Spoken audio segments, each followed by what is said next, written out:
আজকে বিশাল একটা ভূমিকম্প অনুভূত হলো। কোরআনের আলোকে জানতে চাই যে কি ধরনের অপরাধে লিপ্ত হলে এই ধরনের আযাব দেন আল্লাহ রাব্বুল আলামিন।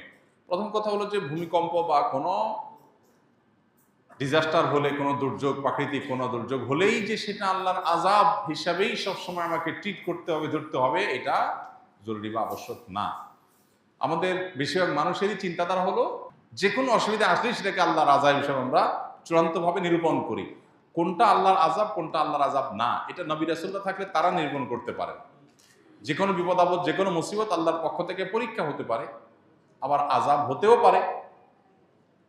এখন কোনটা আযাব, কোনটা আল্লাহর পক্ষ থেকে পরীক্ষা, কোনটা আল্লাহ কি জন্য করেছেন সেটা তো আমি জানি না। আমি কিভাবে নিরূপণ করব? একজন মানুষের জীবনে বিপদ এসেছে, কোন একটা বিপদ এসেছে, হতে পারে তার এই বিপদটা তার মর্যাদা বৃদ্ধি করবার কারণ, হতে পারে তার এই বিপদটা পরীক্ষা স্বরূপ, হতে পারে তার এই বিপদটা তার কোনো পাপের ফসল। কিন্তু আমি বলে দিতে পারি না চূড়ান্তভাবে যে এটা পাপের ফসল অবশ্যই। এই জিনিসটা আমাদের মাথায় রাখতে হবে। অনেক সময় দেখা যায় সমাজে একজন মানুষ বিপদে পড়ছে, তখন আমরা ধরে নিই যে নিশ্চয়ই কোনো খারাপ কাজ করছে, নাহলে বিপদ হলো কেন। অথচ খারাপ কাজ করলেই শুধু কি হয় না, বিপদ হয় না। এই জন্য এটা একটা মৌলিক বিষয় আমাদের মাথায় রাখতে হবে। দ্বিতীয় কথা হলো, ভূমিকম্প পৃথিবীর সেই প্রাচীন কাল থেকে, শুরু থেকেই নানা সময় হয়েছে।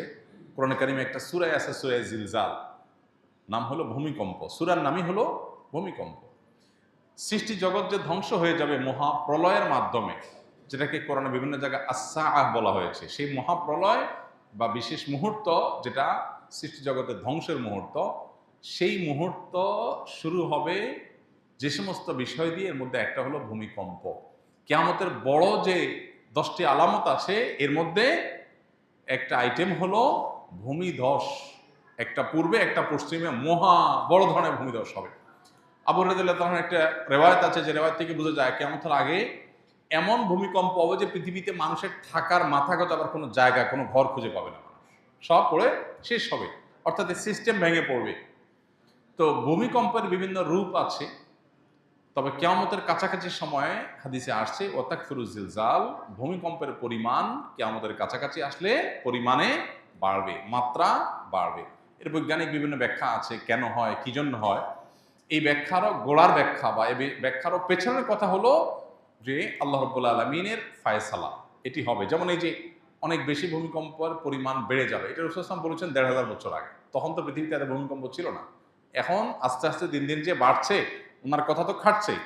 এখন হয়তো অনেক বৈজ্ঞানিক গবেষণা, বৈজ্ঞানিক অনেক সূত্র আমরা আবিষ্কার করতেছি। হ্যাঁ, প্লেটের পরিবর্তনের কারণে, এটা সেটার কারণে আমরা বলতে পারছি যে ভূমিকম্প হচ্ছে। কিন্তু নবী সাল্লাল্লাহু আলাইহি ওয়াসাল্লাম যখন বলেছেন, তার কাছে কোনো বৈজ্ঞানিক গবেষণার কোনো ফলাফল ছিল না, কিন্তু সেটা খাটছে অক্ষরে অক্ষরে। তাহলে বোঝা গেল যে বৈজ্ঞানিক ব্যাখ্যা, গবেষণা থাকতে পারে, সেগুলো সত্য হোক, কোনো অসুবিধা নেই, সত্য হতে পারে, সত্য। এরপরও এর চেয়ে মহাসত্য হলো এটা আল্লাহর ফয়সালা, এটা আল্লাহর ফয়সালা, এবং সেজন্য হচ্ছে। বৈজ্ঞানিক যোগ বিয়োগ ব্যর্থ হয়ে যেতে পারে, ভুল প্রমাণ হয়ে যেতে পারে, আল্লাহর ফয়সালা ভুল হওয়ার কোনো সুযোগ নাই। এই জন্যই তো দেখা যায়, এই যে কোভিড-19 সময় আমরা দেখেছি অনেকে পরিপূর্ণ নিরাপদ জায়গায় ছিলেন, আবার কোভিডে আক্রান্ত হয়ে গেছে। আরেকজন সারাক্ষণ কোভিডের রোগীর কাছে ছিলেন, তার কিছুই হয় নাই। তাহলে বৈজ্ঞানিক যুক্তিতে একজন লোক সেফ ছিল, সে তো ভালো থাকার কথা, কিন্তু ভালো থাকে না, তাই না? এই জন্য আল্লাহ রাব্বুল আলামিন কি চাচ্ছেন সেটাই বড় জিনিস। আমরা বিভিন্ন কারণ আবিষ্কার করতে পারি, ডেফিনেটলি সে কারণ আবিষ্কার করব, সতর্ক থাকবো, বোঝার চেষ্টা করব, এগুলো কোনো সাথে কোন হাদিসের কন্ট্রাডিক্টরি নেই। কিন্তু বিশ্বাসের জায়গা হবে সেটাই যেটা আল্লাহ তাআলা ফয়সালা করে রেখেছেন। এই জন্য ভূমিকম্পের এই সমস্ত পরিস্থিতিগুলো আল্লাহ তাআলার আয়াত, আল্লাহর নিদর্শন সমূহ বলতে পারি। আল্লাহ তাআলা কোরআনে কারিমে বলেছেন যে আল্লাহ তাআলা যে নিদর্শন নাজিল করেন, সেই নিদর্শনটা মানুষকে সতর্ক করবার জন্য নাজিল করেন। অতএব আমাদেরকে সতর্ক হতে হবে, এবং এই সমস্ত ভূমিকম্প আমাদেরকে সতর্ক করে যে আমরা যে কোনো মুহূর্তে দুনিয়া থেকে চলে যেতে পারি। বিধায় আমাকে প্রস্তুত থাকতে হবে সবসময়, তওবা, ইস্তেগফার, আল্লাহর দিকে রুজু হওয়ার জন্য কোনো অপেক্ষা নয়। এখনই এই মুহূর্তে আমার তওবা করে ফেলতে হবে, হতে পারে এর পরের মুহূর্তে আমি আর সুযোগ পাবো না। দুনিয়াটা যে খুবই ক্ষণস্থায়ী, এটাকে আমরা যতটা পার্মানেন্ট মনে করি, যেভাবে এটার জন্য আমাদের প্রিপারেশন থাকে, তাতে মনে হচ্ছে অনন্তকাল থাকবো, সেটা যে ভুল। এটা আল্লাহ তাআলা এই সমস্ত ঘটনার মধ্য দিয়ে আমাদেরকে বারবার করে বার্তা দেন, স্মরণ করান। নবী রাসূলরা এসে যে কাজটি করাতেন, স্মরণ করাতেন সেটি। অতএব আল্লাহ তাআলা আমাদেরকে এগুলো থেকে শিক্ষা গ্রহণ করবার তৌফিক দান করুন।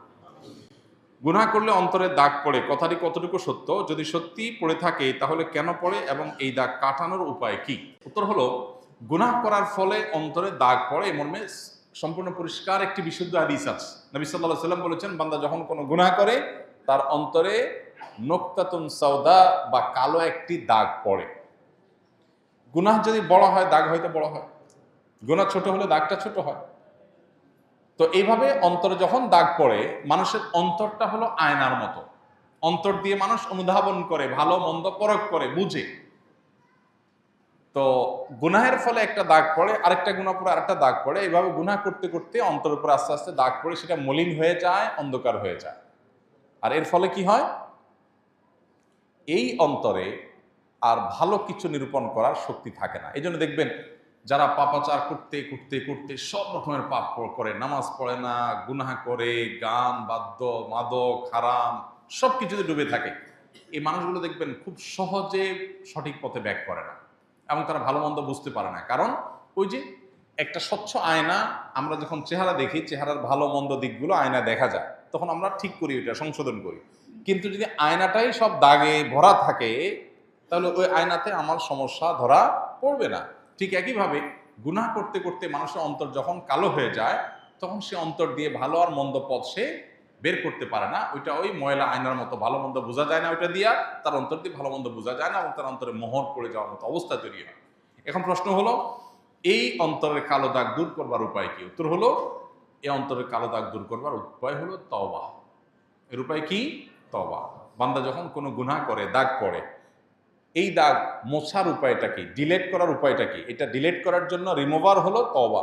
বান্দা যখন খাঁটি অন্তরে লজ্জিত অনুতপ্ত হয়ে নিজেকে ভৎসনা করে আর এই গুনাহ এই পাপ সে আর করবে না এই মর্মে সংকল্প করে, তখন তার অন্তরের দাগটা আল্লাহ মুছে দেন। আত্তাইবু মিনাজ যামবি কামাল্লা যামবালা। গুনাহ করার পর যখন তওবা করে মানুষ ফিরে আসে, তখন যে গুনাহ হওয়ার কারণে যে সমস্যা হয়েছে সেটা একদম মুছে সাফ হয়ে যায়, কেমন যেন সে গুনাহই করেনি। এই জন্য তওবাটা আমাদেরকে নিয়মিত করতে হবে এবং তওবা অব্যাহত রাখলে ইনশাআল্লাহ অন্তরটা পরিষ্কার হবে। আল্লাহ তাআলা কিয়ামতের ময়দানে জিজ্ঞাসা করবেন, অন্তরটাকে আমরা পরিচ্ছন্ন আনতে পারলাম কিনা। ইয়াউমা লা ইয়ানফা'ু মালুন ওয়ালা বানুন ইল্লা মান আতাল্লাহা বিকলবিন সালিম।